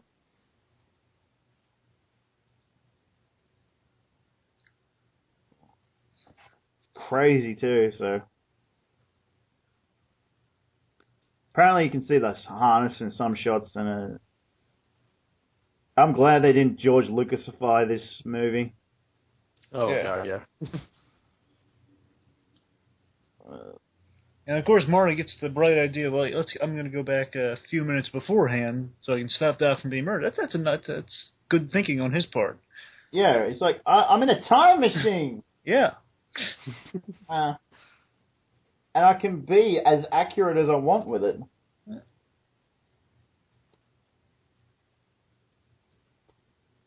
But he's smart enough to know, okay, I don't want to interfere with me, because otherwise I'll negate my own existence. Yeah. But doesn't go into that, and he's like, hang on, I've got a time machine. Yeah. And there's the broken ledge. It's going to last. Okay. It lasts. You can see it in the future. The ledge is still gone. Yeah, so... Until the clock tower got damaged. Also, in addition to the lightning. Yeah, do you know how much of the lot was damaged in that fire that happened a few years back? Oh, yeah, it's a shame. Actually, yeah, trying to think. I'm making sure I'm not mixing up things here, because there was a reason they weren't doing a Back to the Future 4, because they said the lots kept getting destroyed. Oh. It's like they said, yeah, there's a lot of this lot caught on fire. Somehow you've moved ahead, I think, so I've only just seen that ledge get broken. Oh. Good.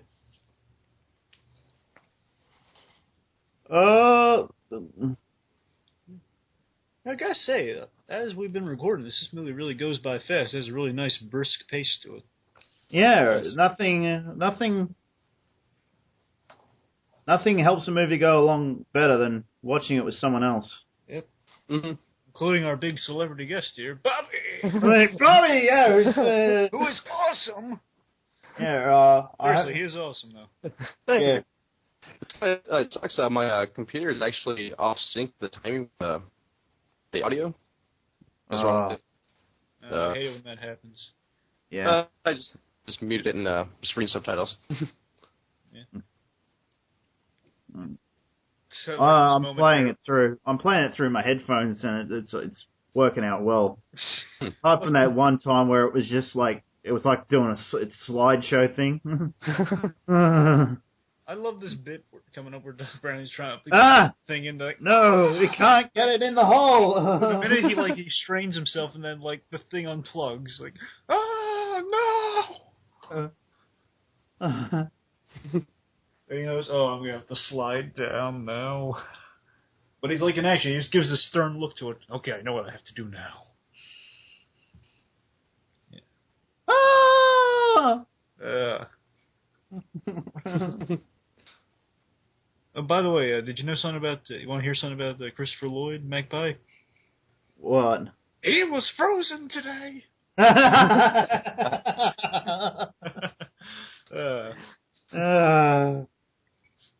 Yeah. Oh, he wasn't. I'm kidding. I can't believe Undertaker regrets making that movie. He plays like one of the bounty hunter guys. He's the one that speaks with a woman's voice in it. So I can understand it. He's like,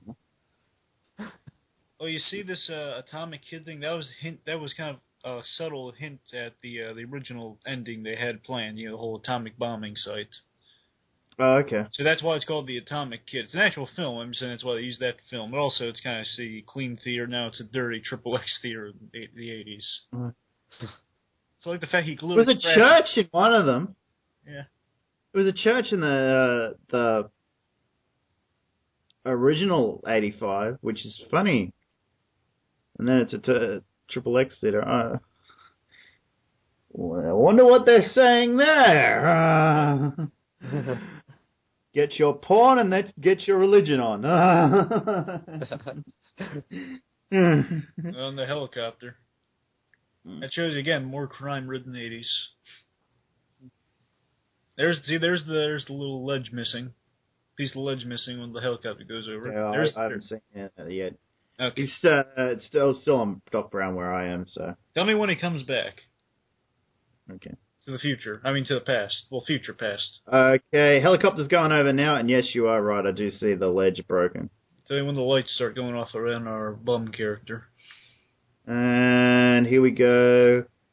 It's about to hit the bum character now. Those are California raisins. Yep, and there's our former mayor. Red. I didn't know that was supposed to be the mayor. Yeah, that's the mayor. It's Red. Yeah. Huh. The more you know. Assembly of Christ. No, it's not a Triple X theater. Yeah. Oh, wait. Wait, what? It's not a Triple X. Hey, what? Wait. Must have been I don't know. I could have sworn they had. Oh no! It said like American style orgy. Oh, see, there it is. There's the Triple X theater. It says Essex.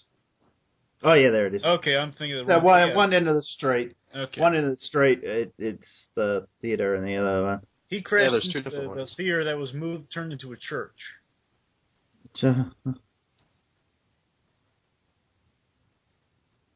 Not again. I'm surprised by how many theaters, at least around where I live, used to be formerly old theaters that are really awesome, but now they're like dollar stores and such. Mm. Like closed down, just empty buildings. It's a shame. It's kind of sad, all these small movies. That's American progress for you. Yeah. Yeah.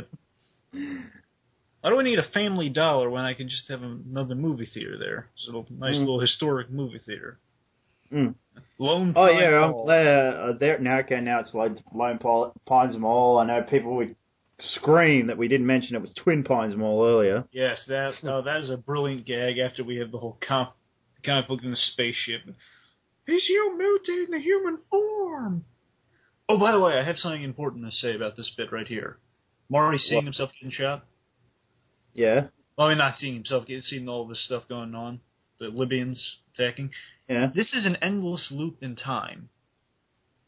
Yeah. Okay, yeah, I always recognized that when I saw it. It's like, okay, so this is like an endless loop in time. So he's going to see himself go back, and this moment in time is always going to repeat itself. Him coming back to see himself go back in time.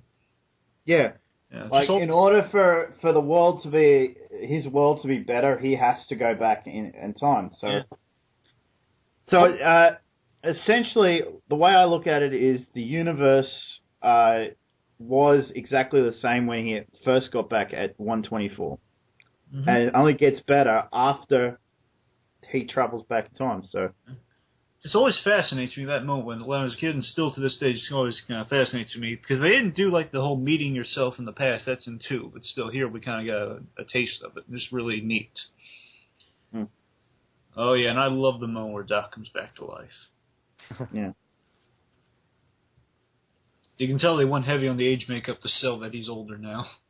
Oh, yeah. Yeah. Skin's all... They make fun of it in 2 when he peels off the old makeup. It's funny. He looks a lot worse now. That letter's still wet from the rain? Yeah, I got my copy of the letter. It looks like that, but it's not wet. Uh-huh. What the hell?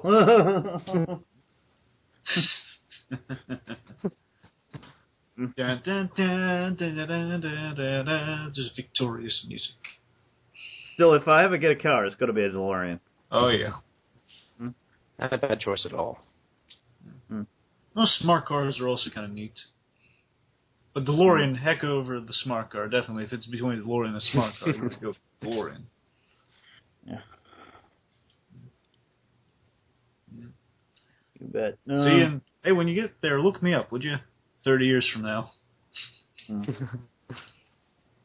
it's funny because you go back to when we get to 2, I'll say it there too. Michael J. Fox does not look that much different to what he looks like here and now. Like, you can see that he's aged a bit, and it still does not look that bad as he does with all that makeup in Back to the Future 2. Oh, by the way, I just want to say it's really good that Michael J. Fox is starting to get better now. Yeah. At least Parkinson's is more under control now.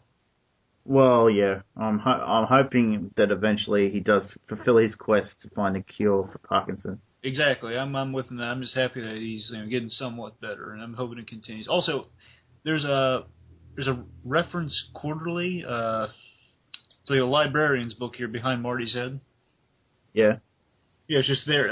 Some people actually called him on that, saying, "Why is there like a reference quarterly behind Marty? Did they steal that from the library? What, a librarian?" It's like a librarian's test exam or something. Yeah, some people watch this movie way too much. I just remember. And we're three of them. For what?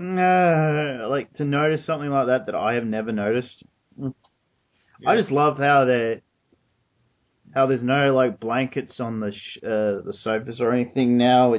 And looks all fairly new furniture, and everything's so clean looking, and so white and bright. Yeah. I always wear the suit to the office. So he's working at an office gig now. He's no longer working at like McDonald's or wherever it was. I think it was like a pizza. I thought it was like a delivery boy for a pizza place. Yeah, it's funny because it just looks like an outfit that people that worked out here at McDonald's were wearing at the time. Yeah. I like how things have changed for the better here. Like, you can tell, like, Lorraine looks a lot better than she did before.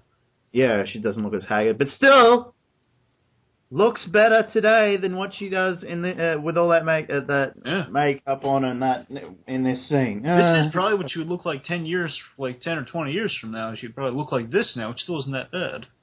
Yeah, but how long ago was this? This was made in 85, and I'm only 30.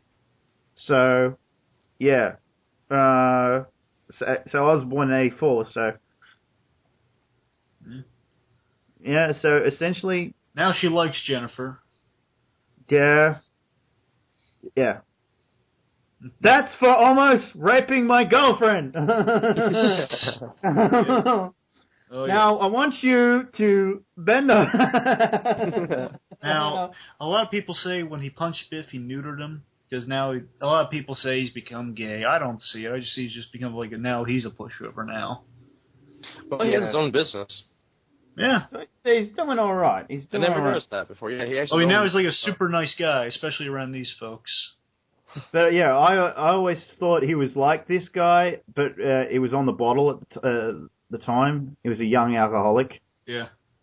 I might be reading too much into it, but I think that's a good possibility to think about. Like, I know he's still in the game, but that game is not technically canon, I don't think. Yeah. Well, I'm not. Actually, I think the game is in canon. That's what I think. But anyway, that's just me. It's. Well, it might be. It might be. There's nothing really contradicting it. Yeah, I'm just. It's a theory that I have. About alcoholism. Well. And.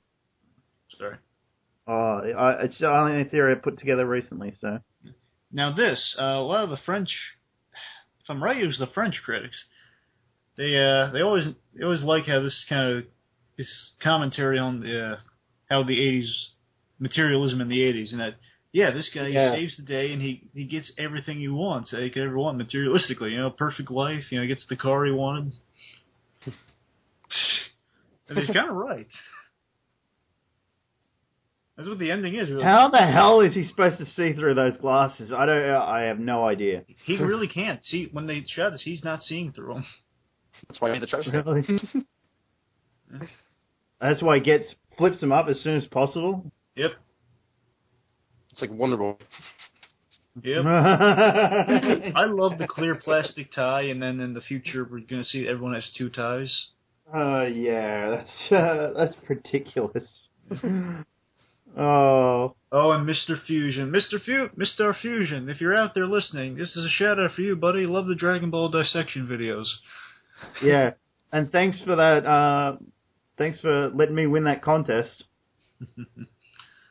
Yes. This would give us this little guy right here gives us a YouTube reviewer. It's really good at his job.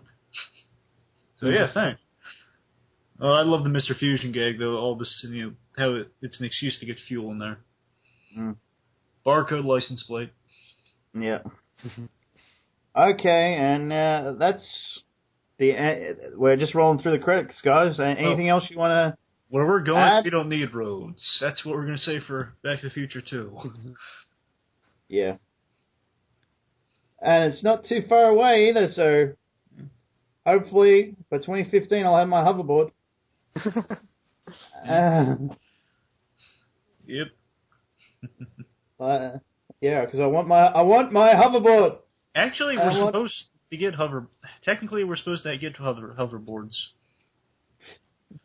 Seriously, they're making prop replicas, and these things can actually glide a little bit, but they don't hover, and they're going to be copyrighted 2015. They've already come out, but they probably sold out by now because they're collector's items. I just really would like to say they got one thing right. Because I doubt we're going to get flying cars. Yeah. By the way, we're going to get final thoughts. I just love this movie, really, I do. And it is like a Swiss watch. Nothing in it really says, oh, I don't really need to be here. But I didn't mean to cut you off, Bobby. You were saying? Yeah, but I was going to say about the flying cars. That sounds like Sanders' idea ever have to add to a car. We have so many people who are already in cars already who are on the ground. People get killed all the time. Yeah. To have them flying just like they're being homicidal, like for us to do. Yep. But I'd like to say I love this movie. It doesn't age at all. Like it isn't like wore down over time at all. Yeah. It still stands there. There was an actual character named 3D. That must be the kid that wears the 3D goggles. I didn't know he had a name. Yeah. I haven't noticed that before. Guy 1. Oh, girl 1, sorry. Bum? Yeah, okay. And a lot of good stunt work in this. Power of Love. Great song. Oh, yeah. Back in Time came back for the cartoon series, so... Oh, yeah. I love Back in Time more than Power of Love, but, they're both great. Oh, there you go, Mr. Sandman. Bum bum bum bum bum bum bum bum bum bum.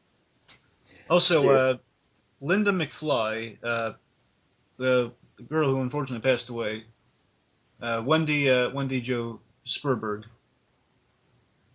Yeah. I'm just saying, she unfortunately passed away. I'm just going to briefly say it's just that. Also, the reason Chloe was in return is she retired after her mother got cancer for a while, and then after nursing her to health, then she basically retired from it for a while. That's why she didn't come back for the sequels. Okay. Yeah. Okay. Yeah, Mr. Sandman. Copyright 1985. The characters and events depicted in this fictional any... yeah, okay. Oh, wait. My name's Marty McFly and I travel through time. Yep. That's a documentary. And there goes E.T. Yep. E.T. Okay, guys. Wait. Sorry, I didn't give my final thoughts on the film. All right. Very sorry, I didn't mean to cut you off there. Well, overall, this film is it's a masterpiece. This film, the stars aligned for this film. Great stuff. I mean, everyone gave a grade A performance. The story, just everything. Like Bob Gale, comic book writer, he brought that sensibility. Just sensibility of a writer who thinks creatively. Just a good writer in general. He put all that talent in there. We had a good director like Robert Zemeckis, Christopher Lloyd, Michael J. Fox. Everything, the stars aligned again. Just everything's perfect, iconic. It's warranted that lasts to this day. It's among the cinematic classics that you show everyone. Like it's like Wizard of Oz, Willy Wonka and the Chocolate Factory, Back to the Future. These three and like milestones, like '95 original Toy Story film and Snow White, just fantastic stuff. I love this film. I see everyone should love this film. Just wonderful, it's wonderful stuff. No, I can't think of a negative thing to say about this film. Really, very iconic, very good, and just glad it's around. I think I think the only negative thing you can say is maybe some stuff about the sequels. Like, well, I mean, yeah, but I'm saying like even this film isolated because the sequels. Remember, this is going to be a standalone film originally, and then the sequel because it's so popular, they made one. There's really just one sequel that's been broken up into 2 films. So, But again, yeah, this film just is that good. It got 2 sequels, and rides and people begging for more or begging for the ride to be put back, and a game out of it. Just a few games came out of it. Well, definitely, yeah, a few games came out, but yeah. Yeah, just really, this film does stand the test of time, literally. It does, and there's a way of making films. The ideas, creative ways of making a movie. You can definitely tell in some later work now that's come out lately. You can tell some movies are influenced a lot by this movie. Yeah. Everyone's trying to make the next Back to the Future, but you can't because this film, you can only try to strive towards like Back to the Future. You can't capture literally lightning in a bottle like this film did. This film can capture 1.21 gigawatts of lightning. So if you guys had to rate this out of 5, what would you rate it? Bobby, you go first. I myself would have to rate it 5 out of 5. 5 out of 4.5. So 5 Blue out of Dragon. 5, Yeah. What's that? So 5 out of. Yep. I'm gonna give it 4 out of 5. 4 out of 5. Okay. A 4.5 out of 5 for you, Bobby? Yes. Yeah. Sorry to hear of the robot. I got you though. Okay. Me, I'm saying 5 out of 5. You saying 4.5 out of 5 as well, Blue Dragon? No, I'm saying 5 out of 5 for me. Yeah, I really, this is the one I struggle with. I can't see any problems with it. So 5 out of 5 for me too. I very rarely give a perfect score to a film, but this is the one exception to that rule, I think. Just because it's held up over time as well, guys. So yeah. Oh yeah, definitely. Yeah. This just epitomizes the greatness of film and the possibilities of film and storytelling and lasting characters. Again, positive stuff all around. Okay. I really think we should cut it off here, guys. So, unless there's anything else you want to add really quick, because... I had fun doing this. This was a lot of fun. Yep, me too. Likewise. All right. Goodbye, everybody, and we'll see you in the future.